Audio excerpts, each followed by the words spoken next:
Seguindo a nossa linha de estudo, hoje a gente vai dar continuidade ao nosso raciocínio sobre a construção dos conceitos básicos da medicina tradicional chinesa. E nessa videoaula nós vamos falar sobre fisiologia energética chinesa. O interessante sobre o aspecto da fisiologia energética chinesa é que ela alberga todo o sentido do que vimos debatendo até então nos vídeos antecedentes sobre o prisma holístico do indivíduo, a complexidade do que vem a ser biologia. Então, essa visão que nós vamos tentar estabelecer a partir de agora é uma visão mais integrativa do ser. Sendo assim, nós vamos tentar costurar, no bom sentido, as manifestações dessa complexidade biológica que nós entendemos por vida. Então, quando se fala de medicina tradicional chinesa e seus aspectos da fisiologia energética chinesa, quando tratamos de uma construção patológica ou de uma construção do conceito de saúde, invariavelmente nós não fragmentamos o indivíduo. Isso significa que os aspectos emocionais, os aspectos mais sutis, energéticos e qualitativos da fisiologia não são descartados de um diagnóstico como um todo e de uma análise mais complexa por definição.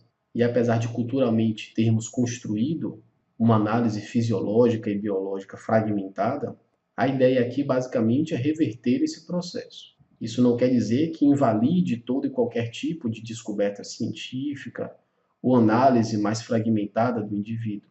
Isso, em alguns momentos, é importante e é fundamental na descoberta e na análise de problemas mais específicos. No entanto, deixar de integrar toda a complexidade biológica em detrimento de alguma especificidade é descartar, por vezes, a oportunidade de um prognóstico positivo. Lembrando sempre, como eu disse nos vídeos anteriores, quando se analisa parte de um complexo, por definição, não se analisa o todo. E isso configura uma visão onde não necessariamente uma medicina substitui a outra, mas elas se interconectam, elas se entrelaçam em uma medicina integrativa, de terapêuticas interdisciplinares e de atuações coadjuvantes. Portanto, o que vamos discutir agora, em um breve período de tempo, é só uma superficialidade, é uma análise epidêmica do que vem a ser a complexidade da fisiologia energética chinesa. É bem provável que nos outros vídeos conseguintes eu vá destrinchar um pouco mais esse conteúdo para que fique mais palpável e para que fique mais acessível a todos aqueles que tiverem interesse de aprofundar esse conhecimento. No entanto, o que a gente vai fazer a partir de agora é simplesmente uma análise mais superficial. É entender o conceito e o raciocínio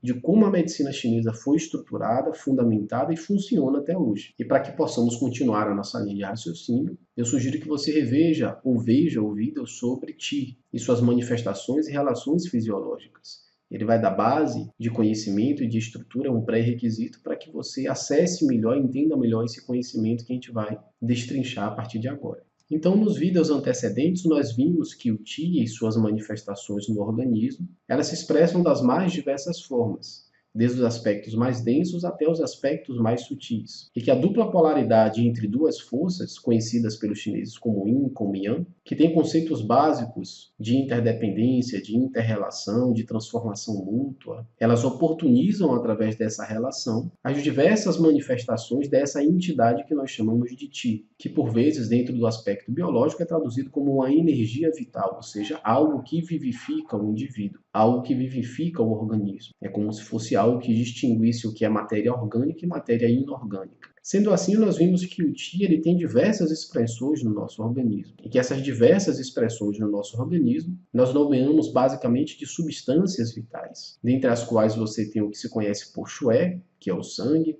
tem o Qinhe, que são os líquidos orgânicos, tem o próprio Qi e suas mais diversas manifestações, como o Zhen Qi, como o Ku Qi, como o Wei Qi, como o Yin Qi. Todas essas são manifestações do Qi em suas especificidades e necessidades. Então, o Wei Qi, por exemplo, é conhecido como o Qi de defesa. Sendo assim, é aquela parte do Qi que defende o seu organismo de agentes externos e internos. Assim como o Yin Qi é conhecido como o Qi nutritivo. É aquele Qi que nutre os tecidos e células orgânicas. Assim como o Wen Qi é chamado de Qi original. É uma manifestação do Qi que carrega uma capacidade metabólica muito forte e que dá vazão ao que se conhece como Qi Hua, que é Qi de transformação. E lembrando que essas substâncias vitais são apenas expressões das manifestações mais viscerais orgânicas, como eu relatei, o sangue, os líquidos orgânicos, o aspecto de imunidade, de higienização. No entanto, esse mesmo Qi ele tem expressões mais sutis, como as emoções que estão relacionadas a cada órgão e a cada víscera, que a gente vai ver daqui a pouco, assim como o que os chineses chamavam também de almas, Mas por enquanto vamos ficar nas substâncias vitais. E a primeira manifestação dessa substância vital orgânica que eu venho trazer para vocês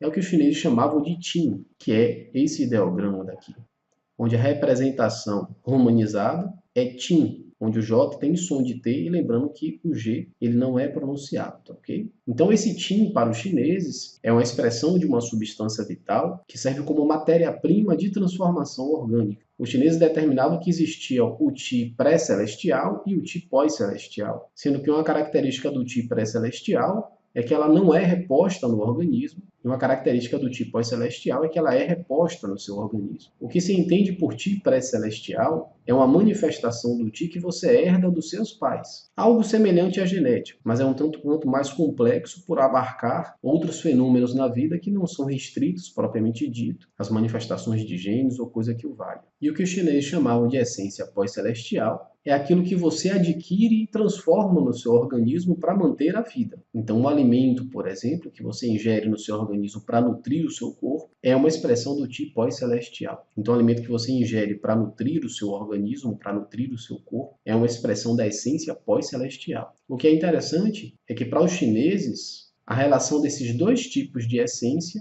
em seu conjunto é que vão determinar o outro aspecto que venhamos a tratar, que é o próprio tipo, ou seja, a essência, sendo pré-celestial e pós-celestial, em sua ação conjunta de transformação e de transporte, elas oferecem sustentação e matéria-prima para a formação do que chamamos de Qi, e que esse mesmo Qi, em suas relações de transformação e de transporte, vão se expressar naquelas outras substâncias vitais que eu falei para você, como sangue, como líquidos orgânicos, e nas manifestações capilarizadas desse próprio Qi, que é o Qi de defesa, o Qi nutritivo, o Qi original. E a partir do momento que há a relação dessas manifestações no Qi no seu organismo, de transformação, transporte e armazenamento, dá-se vazão a uma outra substância vital, que nós vamos chamar de Shen. Aqui vale um breve parêntese, porque Shen, o ideograma é representado dessa forma, e a escrita romanizada é representada dessa forma. Só que no mandarim, por exemplo, existem 5 tons básicos da língua, onde o Shen, apesar de ser uma palavra única, da entonação com que ela é expressa, ela tem significados diferentes. Sendo assim, esse mesmo Shen que nós estamos discutindo, se ele tiver uma entonação diferente, ele pode representar Yin, por exemplo. E, naturalmente, o ideograma seria diferente. Para os chineses, esse ideograma representa espírito, que é uma manifestação da consciência mais sutil no organismo. Então, perceba que a relação dessas 3 substâncias vitais, o Shen, o Qi e o Qin, elas permitem as manifestações e armazenamentos do que viemos chamar há pouco de substâncias vitais, sendo que a essência serve de base material, a essência serve de matéria-prima, para que o Qi se expresse, para que o Qi seja formado em suas diversidades. Assim como o Qi serve de base e de estrutura de matéria-prima para a formação de um aspecto mais sutil do organismo humano que se conhece na China como espírito, ou Shen, o que aqui nós vamos representar como consciência. Então, entenda que numa escala ascendente, desde o Qin até o Shen, nós temos uma representação de aspectos mais densos até os aspectos mais sutis da manifestação orgânica. Por isso que os chineses dizem que nesse ponto,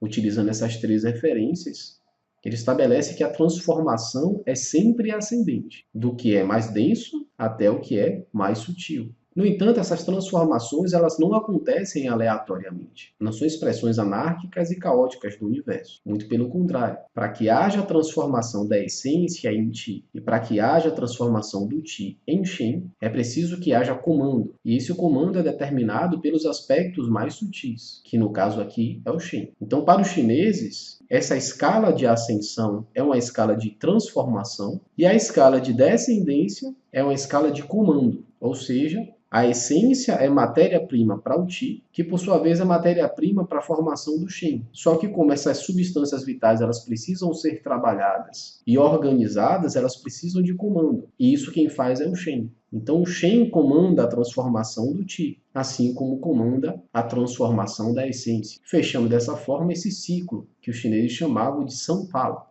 ou seja, os 3 tesouros. Para os chineses, isso é uma representação de 3 tesouros que fundamentam a fisiologia orgânica, fundamentam todo o processo metabólico de manutenção e progresso da vida.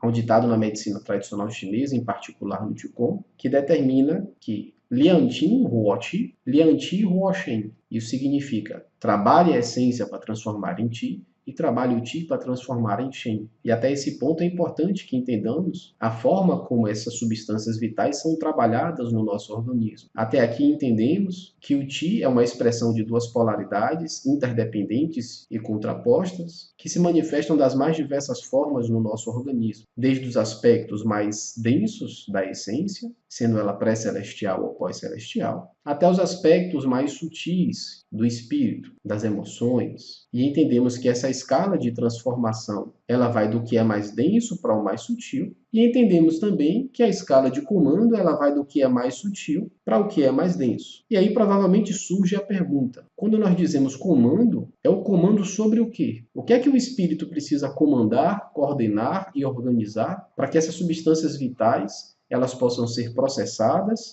transportadas e armazenadas no nosso organismo? E aí é que damos um passo adiante no aprofundamento da fisiologia energética. E nesse ponto a medicina tradicional chinesa não pensa muito diferente do que vem a ser a medicina alopática. Porque quando nós estudamos, por exemplo, nas escolas, quando nós estudamos na universidade, que ele permite a formação na área de saúde, a linha de raciocínio basicamente é a mesma. Sendo assim, quando nós estudamos, por exemplo, na universidade mais a fundo sobre fisiologia, nós entendemos que o alimento que nós comemos, ele vai ser metabolizado, passando pelo aquele processo do catabolismo e do anabolismo, tornando aquele alimento uma substância biodisponível para nossas células, para o nosso corpo, para que sejam nutridas. E aí você vai ter diversas manifestações nutricionais, desde potássio, sódio, cálcio, lítio, cromo, assim como proteínas, carboidratos, lipídios, ácidos graxos, para sustentação e formação de células, de hormônios, de organelas. Ou seja, nesse breve resumo, você viu basicamente que aquilo que eu expliquei no início do vídeo também se aplica à medicina alopática. Então, quando você come alguma coisa, vai começar um processo digestório dessa substância, começando na boca, dando continuidade no estômago, sendo absorvido pelos seus intestinos, sendo direcionados para o seu fígado. Ou seja, existe um processo de manufatura que depende de diversas estruturas para que você possa chegar no produto final. E até aqui, nesse ponto, as duas medicinas coincidem na didática e na construção do que vem a ser o processo de organização e manutenção da vida. Então, quando estudamos sobre biologia, nós vimos que nós temos órgãos que são responsáveis por diversas funções no seu organismo, sendo elas o rim, por exemplo, que é responsável pela filtragem dos líquidos orgânicos, a produção de urina, assim como temos o coração,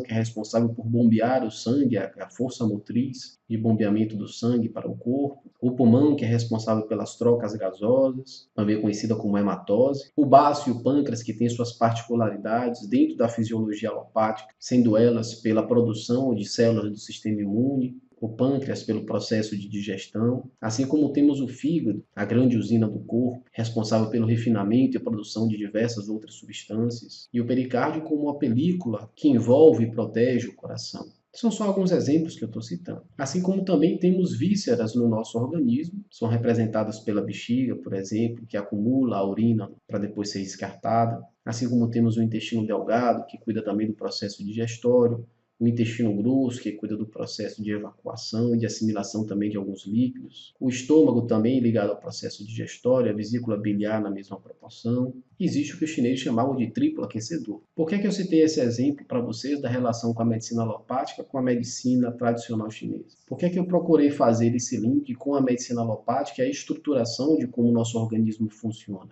Porque, em particular, a medicina tradicional chinesa ela tem a mesma ótica. Ela entende que dentro dessa complexidade orgânica, que se manifesta desde os aspectos mais densos aos aspectos mais sutis, você tem a composição de partes, onde essas partes elas trabalham em conjunto no intuito de favorecer e manter a vida, exercendo suas funções de transformação, de transporte e de armazenamento de substâncias orgânicas e vitais. Então, para os chineses, quando eles analisam o processo de fisiologia orgânica, incluindo o aspecto da fisiologia energética, ele entende que existem setores no seu organismo, e esses setores eu utilizo mais como recurso didático, entre aspas, não é algo circunscrito, em que cada setor, cada departamento, se assim eu posso colocar, ele tem funções específicas. Então, a partir do momento que esse sistema funcional ele entra em hipoatividade ou hiperatividade, todos aqueles processos que dependem direta e proporcionalmente dele, e de certa forma indiretamente também, irão começar a apresentar avarias. Por exemplo, Se no nosso aspecto orgânico, o coração que nós conhecemos como capacidade e motor propulsor da circulação do sangue no seu corpo, ele começa a apresentar avarias, automaticamente esses aspectos da circulação do corpo elas vão ser comprometidas. Assim como o pulmão, que é responsável pela troca gasosa, pela desintoxicação orgânica de gases como dióxido de carbono e pela reoxigenação do sangue. Se ele apresentar algum tipo de problema, automaticamente essas competências também apresentarão algum tipo de dificuldade. É a mesma coisa no rim, no processo de filtragem, a mesma coisa do pâncreas no processo digestório, a mesma coisa do fígado também no processo de metabolismo orgânico, produção de colesterol e conseguintes funções fisiológicas do fígado. Então perceba que você tem uma entidade que é de responsabilidade por determinadas funções e que a partir do momento que essa entidade ela entra em algum tipo de colapso, ela entra em incongruência funcional, todas as responsabilidades e competências dessa entidade, elas apresentarão algum tipo de avaria ou dificuldade funcional. E nesse ponto eu repito que os chineses têm a mesma perspectiva, têm a mesma ótica. Só que como a medicina tradicional chinesa ela trabalha com uma ótica um tanto quanto mais holística do indivíduo, envolvendo não só aspectos densos, mas aspectos sutis como as emoções e as manifestações da consciência, essas competências dessas entidades, elas não se restringem único exclusivamente à manifestação física. Então, quando essas entidades na medicina tradicional chinesa, elas não conseguem desempenhar suas capacidades funcionais 100%, automaticamente não só os aspectos mais densos de responsabilidade dessa entidade funcional apresentaram avarias, mas também aspectos mais sutis, como emoções, e como os aspectos que não são detectáveis pela própria medicina alopática em termos de diagnóstico de imagem ou de análise bioquímica. E essa escala que eu mostro para vocês aqui de órgãos e vísceras é a mesma escala na medicina tradicional chinesa que qualquer um acupunturista ou profissional da medicina tradicional chinesa vai entender como órgãos e vísceras. No entanto, essa escala de órgãos e vísceras para os chineses não carregam essa nomenclatura. Na verdade, essa entidade energética que eu acabei de citar para vocês, elas foram traduzidas da medicina tradicional chinesa com a linguagem mais acessível para a medicina ocidental. Então, quando se estuda a língua, por exemplo, você vai perceber que nem sempre algumas expressões ou algumas nomenclaturas ela tem tradução na sua língua mãe. Quando os ocidentais começaram a traduzir essa complexidade técnica do que se entende por medicina tradicional chinesa, e aqui nesse caso específico nós estamos trabalhando com entidades energéticas, não havia uma tradução para a língua ocidental. Então, quando essas pessoas começaram a se deparar com esse tipo de cultura, eles procuraram similaridades à sua língua mãe, e por que não da tecnicidade da profissão, para traduzir essa linguagem das entidades energéticas. E a forma mais acessível dessas pessoas fazerem essa transição, em se tratando da medicina, e em particular da fisiologia energética chinesa, eles chamaram essas entidades energéticas chinesas com nomenclaturas de órgãos e vísceras já conhecidos pela anatomia médica ocidental. Em fisiologia energética chinesa, é muito comum você pegar num livro e estudar essa fisiologia com essas nomenclaturas. O sistema energético do rim, o sistema energético do coração, o sistema energético do pulmão, do baço pâncreas, do fígado, assim como da bexiga, do intestino delgado, do intestino grosso, do estômago. No entanto, quando se trata da medicina tradicional chinesa e se faz referência a essas entidades energéticas, nós não estamos fazendo referência aos órgãos anatômicos. E em fisiologia energética chinesa, quando eu falo rim, por exemplo, não necessariamente ele está restrito ao conceito anatômico do órgão rim, assim como o coração, assim como o pulmão. Isso eu percebo que causa muitas confusões para aqueles que procuram estudar. Por isso eu vou fazer a tradução para vocês em chinês mandarim básico do que é a representação desses órgãos e vísceras que têm suas responsabilidades, que são entidades energéticas e desempenham funções e competências dos aspectos mais densos aos aspectos mais sutis, de manufatura, de transporte e de armazenamento de substâncias vitais. Os chineses chamavam isso de Zhangfu, ou teoria do Zhangfu. Zhang, que significa órgão, e Fu, que significa víscera. Então, você tem, para os chineses, o que se chama de Shen, que nesse caso aqui, nesse aspecto, o ideograma representa o que se entende pela entidade energética associada ao rim, que não é o órgão anatômico. Assim como você tem o Xin, que é a tradução para o coração, o Fei, que é a tradução para o pulmão, o Pi, que é a tradução para o baço pâncreas, o Kan, que é a tradução para o fígado, e o Xinpao, que é a tradução para o pericárdio. Panquan, para as vísceras, é a tradução para a bexiga. Chaochan, é a tradução para intestino delgado, Tachan é a tradução para o intestino grosso, Wei é a tradução para estômago, Tan, que é a tradução para a vesícula biliar, e Santiao, que é a tradução para o triplo aquecedor. Então perceba que a construção do raciocínio dentro da fisiologia energética chinesa, ela se assemelha muito à fisiologia humana alopática, onde você tem um organismo, e esse organismo é composto por partes, e que essas partes elas desempenham funções específicas e qualificadas para manufatura, transporte e armazenamento de substâncias vitais, que tanto permitem a manutenção da vida, assim como o progresso da mesma. Só que, como eu havia dito, a ótica chinesa não está restrita aos aspectos mais densos e materiais da manifestação orgânica. Os aspectos das relações fisiológicas desses órgãos e vísceras chinesas, eles transbordam a linha da matéria e albergam a ideia das emoções e das manifestações mais sutis que os chineses chamavam de espírito, ou manifestações bioenergéticas orgânicas, se preferir. Portanto, assim como o rim, por exemplo, ele tem funções fisiológicas de controle das águas orgânicas, dos líquidos orgânicos, ele também tem uma emoção. A emoção do Shen, por exemplo, o rim na medicina tradicional chinesa, é o medo. Assim como ele também tem uma alma, tem uma manifestação mais suave, mais sutil e mais etérea dessa entidade, que se traduz em chinês por zi, que significa basicamente vontade de viver. Assim como o fígado, por exemplo, ele tem a emoção da raiva. E a alma do fígado é conhecida como alma Han, é uma manifestação sutil de comando no organismo humano. Assim como o Fei, que é representado pelo pulmão, na tradução ocidental, ele tem a emoção da tristeza, e a alma Po. Por que eu estou trazendo essa ideia? É para que você entenda que quando uma entidade energética dessa, ela entra em colapso ou entra em incapacidade funcional de desempenhar as suas competências orgânicas, não só os desequilíbrios físicos e estruturais da bioquímica dos tecidos orgânicos se desestruturam, assim como as emoções também se desestruturam, assim como as manifestações mais sutis também se desestruturam. Então, por exemplo, quando você tem o Shen deficiente na medicina tradicional chinesa, você não só terá desequilíbrios nas suas funções hídricas, orgânicas, você poderá, por exemplo, ter edemas, ter disúria, ter ressecamento, assim como também você terá mais propensão à emoção do medo, desequilibrada em suas proporções e contextos. Assim como também você terá dificuldade de ter ânimo pela vida. Na mesma proporção, o fígado, por exemplo. Quando você tem esse sistema energético em incongruência funcional orgânica, você pode ter desequilíbrios na produção do seu colesterol, você pode ter fadiga pela dificuldade da produção do glicogênio e da glicólise, você pode ter indigestão pela incapacidade funcional de produzir a bile, assim como você também terá uma propensão maior a uma irritabilidade sem sentido, a emoções que remetam à raiva, assim como você também terá incapacidades funcionais de comando orgânico, condições que podem expressar neoplasias, doenças autoimunes, e é esse amplo espectro de entendimento, de compreensão da integração orgânica, é que fundamenta essa teoria do Zhangfu, é que fundamenta essa teoria da fisiologia energética de órgãos e vísceras na medicina tradicional chinesa. E essa é a base de entendimento de toda a estruturação do processo não só de tratamento, mas de recuperação orgânica do indivíduo, assim como a manutenção da vida, da saúde e do desenvolvimento das potencialidades de cada ser. Sendo assim,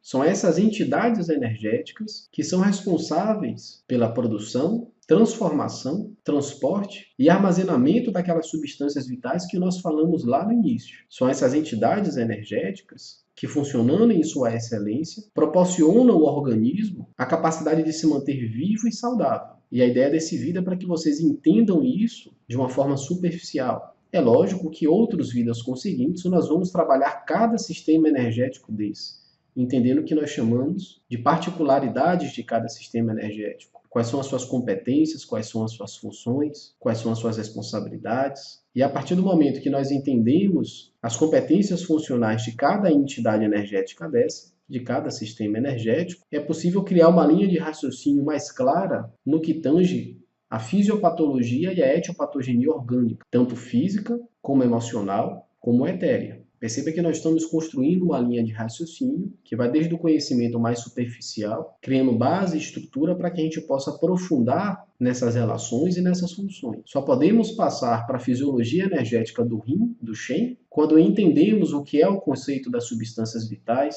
quando entendemos o que é o conceito do Zhangfu, quando entendemos o que é o conceito do Qi e suas relações fisiológicas. Dessa forma, a informação fica mais coesa, fica mais lúcida. Dessa forma, você vai ter estrutura para desenvolver não só o conhecimento, mas um senso crítico e interpretativo diante daquilo que você vê. Portanto, é de fundamental importância que façamos paulatinamente a introdução desses conhecimentos, dessas informações. E não preocupe se isso ficar confuso a priori. Assista outras vezes, se dedique. Aos poucos, esse conhecimento ele vai adensando na sua consciência. Perceba que são modelos, são paradigmas de análise e interpretação da vida que são relativamente semelhantes aos nossos, mas que abraçam uma complexidade muito mais ampla do que o mundo denso e material que a gente constrói, que a gente vivencia. É preciso transpor barreiras, é preciso se permitir abrir a mente e o coração, para que dessa forma essas informações tornem-se mais verdadeiras no nosso cotidiano, para que a aplicabilidade disso tudo que a gente está estudando, ela se estabeleça no palco da vida e nos traga não só conhecimento, mas saúde, sanidade e lucidez. E por último, para construirmos melhor essa ideia e essa aplicabilidade, dentro dos vídeos que nós vimos debatendo desde o início, trago vocês relações que fundamentam melhor as leis que estudamos antecedentes.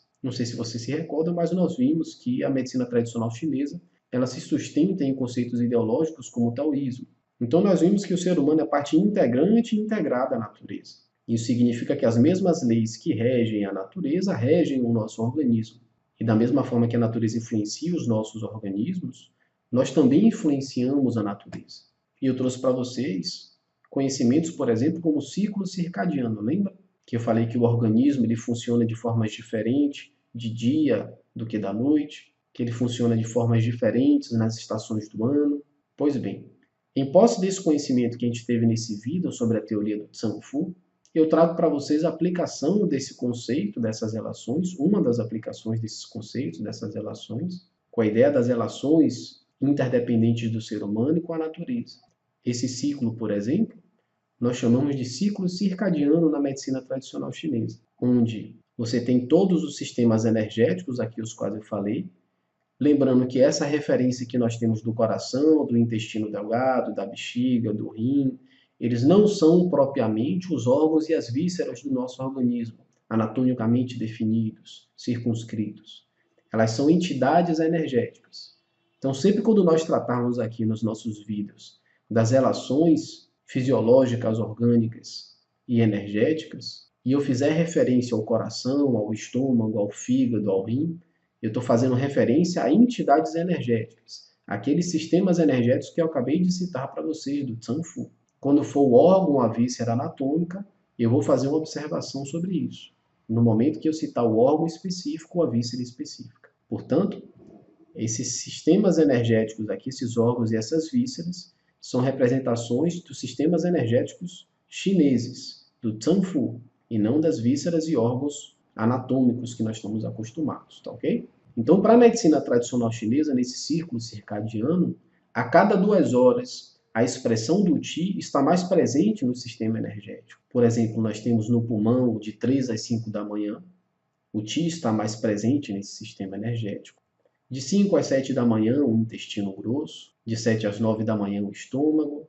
De 9 às 11, o baço, que no caso é o baço pâncreas, né? De 11 a 1 da tarde, o coração. De 1 às 15, o intestino delgado. A bexiga de 15 às 17 horas. O rim das 17 às 19 horas. O pericárdio das 19 às 21. O triplo aquecedor de 21 às 23 horas. A vesícula biliar de 23 até 1 da manhã. E de 1 da manhã às 3 da manhã, o fígado, fechando o ciclo depois de 3 às 5 do pulmão novamente. Por que é que isso é importante para o aspecto da fisiologia energética orgânica? Como eu havia dito, a cada 2 horas o Qi está mais preponderante em um sistema energético específico. Isso significa que se esse sistema energético está pleno, as suas capacidades funcionais elas se tornam mais expressivas nesse horário. Sendo assim, de 3 às 5 da manhã, como sendo o horário do pulmão, por exemplo, é o melhor horário para que você faça práticas de atividade física, como o Qigong ou como o Tai Chi, para que haja uma melhor troca de gases, uma melhor troca de nutrientes etéreos e gasosos no seu organismo. É aqui que o pulmão ele desempenha uma capacidade maior de oferecer a hematose orgânica. Só que aqui vale um breve parêntese. Assim como de 3 às 5 da manhã o Qi está mais presente no sistema energético do pulmão e suas capacidades funcionais estão mais plenas nesses horários, Da mesma forma, se ele tiver deficiente ou se ele apresentar algum tipo de problema ou de avaria, esses sintomas, esses sinais, eles se expressam com maior intensidade também. É muito comum de 3 às 5 da manhã, por exemplo, a pessoa apresentar problemas respiratórios, como asma, como bronquite, como parada respiratória. É muito comum, por exemplo, em alguns registros de UTIs, que os pacientes apresentem parada respiratória nesse horário de 3 às 5 da manhã. E da mesma forma, você vai ter de 5 às 7 da manhã um intestino grosso. Repare que é o horário que normalmente a maioria das pessoas evacua, né? Vai no banheiro de manhã. Assim como você vai ter o estômago de 7 às 9 da manhã, que é um horário biológico para maior biodisponibilidade dos nutrientes, ou seja, a janela de absorção de nutrientes é maior nesse horário. Já viu o ditado que você deve tomar café como um rei, almoçar como um príncipe e jantar como um mendigo? Não tem esse ditado popular? É basicamente configurando essa ideia. A biodisponibilidade e a janela de absorção dos nutrientes no seu organismo, ele acontece mais nesse período de 7 às 9 da manhã. Você tem de 9 às 11 o baço, o coração de 11 até 1 da tarde, que também é um dado interessante, é bem comum as pessoas apresentarem problemas cardíacos como infarto, por exemplo, nesse horário de 11 às 13, representando aquilo que eu falei logo no início. Da mesma forma que nesses horários você tem a plenitude dos sistemas energéticos em suas capacidades funcionais, caso eles apresentem algum tipo de avaria, também os sintomas e sinais eles se tornam mais expressivos nesses horários. E os sintomas e sinais aos quais eu me refiro não são só os sintomas físicos densos da bioquímica, mas os sintomas mais sutis, como as emoções e as manifestações energéticas orgânicas. Por exemplo, existe muita insônia que é problema vinculado ao fígado na medicina tradicional chinesa, e que ocorre justamente nesse período de 1 às 3 da manhã, que é onde a pessoa acorda nesse período e não consegue dormir até que chegue lá 4, 5 horas da manhã, que ela consiga dormir, que sai do horário do fígado. Então perceba que à medida em que o dia passa, num ciclo circadiano de horário, o seu organismo ele funciona de formas diferentes. O Qi, a energia que vivifica cada sistema energético, ele está mais presente em determinados sistemas em horários específicos. Não quer dizer que todo o Qi do corpo vai para um sistema só, não é isso. É que é favorecido nesses horários os sistemas energéticos de competência X, Y, Z. Assim como as práticas terapêuticas, tradicionalmente, elas deveriam respeitar esses horários. Se você, por exemplo, faz o Tai Chi ou faz o Qigong, um exercício terapêutico, né? A caminhada que você faz de manhã, se você faz nesse período de 3 a 5 da manhã, é o melhor horário que você tem para captação de oxigênio e para desintoxicação do seu sangue. Assim como se sua alimentação for de 7 a 9 da manhã, uma alimentação de boa qualidade, de boa quantidade, você vai ter uma capacidade maior do seu estômago assimilar essas substâncias. E na proporção do tratamento, a mesma coisa. E se o indivíduo apresenta algum tipo de problema no estômago ou apresenta algum tipo de problema no pulmão, o horário mais eficiente para as terapêuticas seriam basicamente nesses horários, para tratar o pulmão de 3 às 5 da manhã e para tratar o estômago de 7 às 9 da manhã e assim sucessivamente. O problema é que nem sempre isso consegue se aplicar na prática, né? Isso, na verdade, é muito difícil se aplicar na prática. Já imaginou, por exemplo, você fazer acupuntura às 3 da manhã ou à 1 da manhã para você poder trabalhar o seu fígado? Ou fazer acupuntura às 3 da manhã para o pulmão, ou 5 horas da manhã? Só se você for acupunturista para você fazer. Então é só uma explicação mais teórica para que vocês possam entender a correlação prática daquilo que a gente estiver discutindo desde o início, da relação do ser humano com a natureza e sua interdependência, e que ele depende dessas referências para o organismo funcionar. E provavelmente você deve estar se perguntando o que é que significa a terra, o que é que o fogo tem a ver com isso, o que é que a água tem a ver com isso. Isso vai fazer parte de um outro vídeo que nós vamos trazer, que é o vídeo da teoria dos 5 elementos, conhecido em chinês como Wu Xing, os 5 movimentos. Então, para cada elemento desse, você percebe que existe um órgão e a víscera.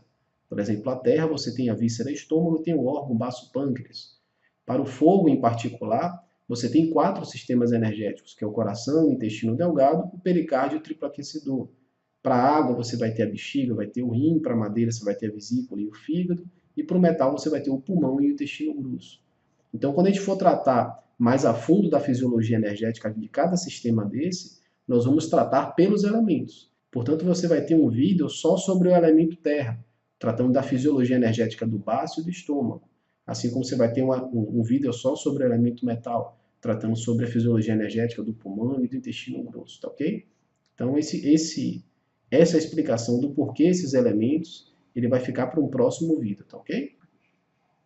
Um outro exemplo que nós podemos trazer são as estações do ano, nas quais nós estamos habituados e acostumados a 4 estações aqui no Ocidente, que é o verão, o outono, o inverno e primavera, onde cada estação do ano também tem uma representação dos 5 elementos que eu acabei de dizer para você. E se tem uma representação dos 5 elementos, você tem a representação de um orbe e de uma víscera em cada estação.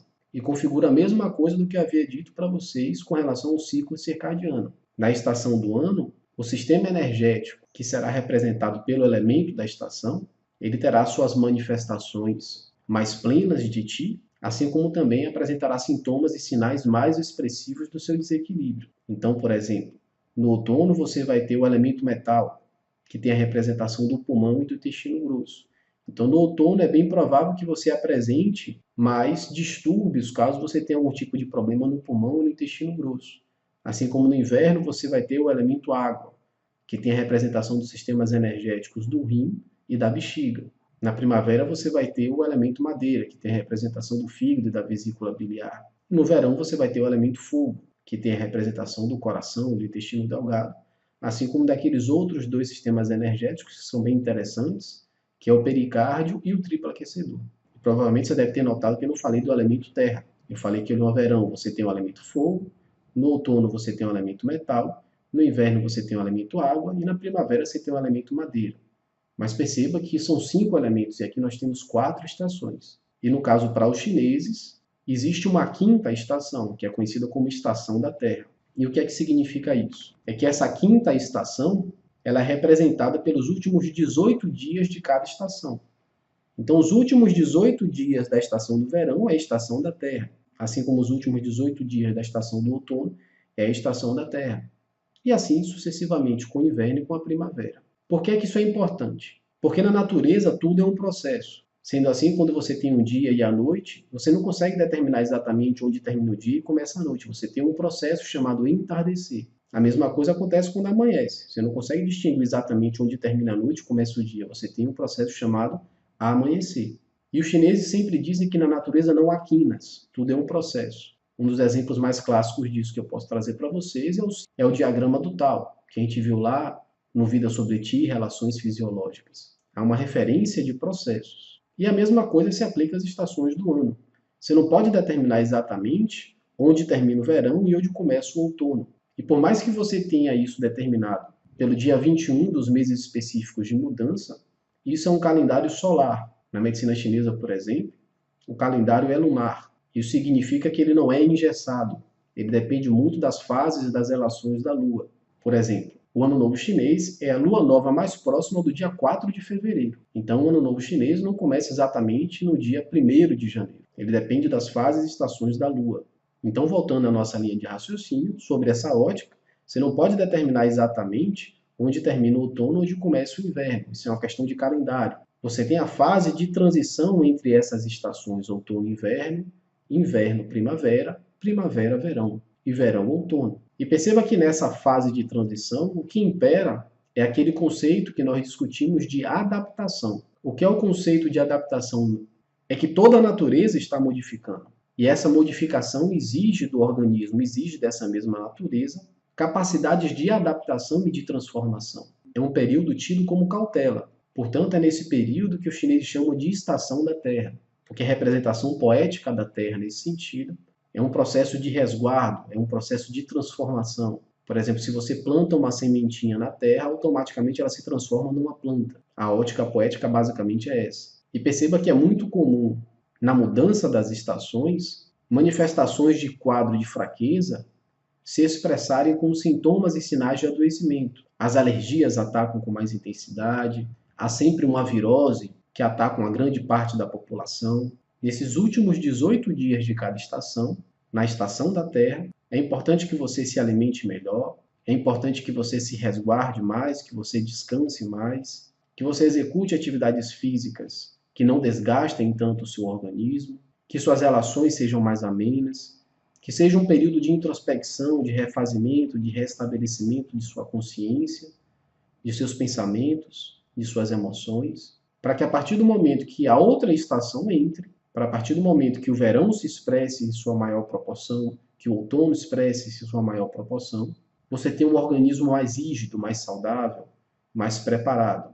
Em resumo, assim como toda a natureza ela se prepara para se transformar de primavera para o verão, você também tem que se preparar para se transformar de primavera para verão. O seu organismo obedece essas leis e essas referências. Sendo assim, na ótica da medicina chinesa, nós não temos 90 dias para cada estação. Nós temos, na verdade, 72 dias para cada estação, sendo dos quais você tem 72 dias na estação da primavera, 72 dias na estação do verão, 72 dias na estação do outono e 72 dias na estação do inverno. E na estação da Terra você tem 18 vezes 4, que é igual exatamente. Então você tem 72 dias para cada estação do ano, tá ok? Então fica aí o fim do nosso vídeo. Como eu havia dito, nós vamos aprofundar melhor esses conceitos, em particular de cada órgão, de cada víscera, de cada Tsang Fu, para que isso fique mais claro para vocês, das relações fisiológicas, fisiopatológicas e etiopatogênicas que nós temos no nosso organismo. Nós entendemos as proporções e as importâncias mais superficiais da ótica e da ideologia do paradigma chinês, e a partir do momento que essas ideias estejam mais coesas e mais firmes na nossa consciência, é possível aprofundar mais esse conhecimento. E a partir do momento que nós aprofundamos mais esse conhecimento, nós nos tornamos mais plenos nesse tipo de conhecimento. Isso nos traz qualificação e competência para traçar paralelos ao nosso próprio paradigma cultural e como isso se aplica na nossa vida. Então, até a próxima. Espero que tenha gostado do vídeo. Se gostou, curte, compartilha com seus amigos. Acho que é importante a gente compartilhar coisas que nos ajudam, que nos faz bem, e que essas informações sejam úteis, não só para aquelas pessoas que estão adentrando a formação nas práticas clínicas da medicina chinesa, seja a acupuntura, seja o tai chi, seja o qigong, seja o tuiná, seja a farmacologia, assim como para aqueles que não praticam a medicina tradicional chinesa profissionalmente, mas que aderem isso ao seu dia a dia como filosofia e como ideologia de percepção e de contemplação da vida. Até a próxima.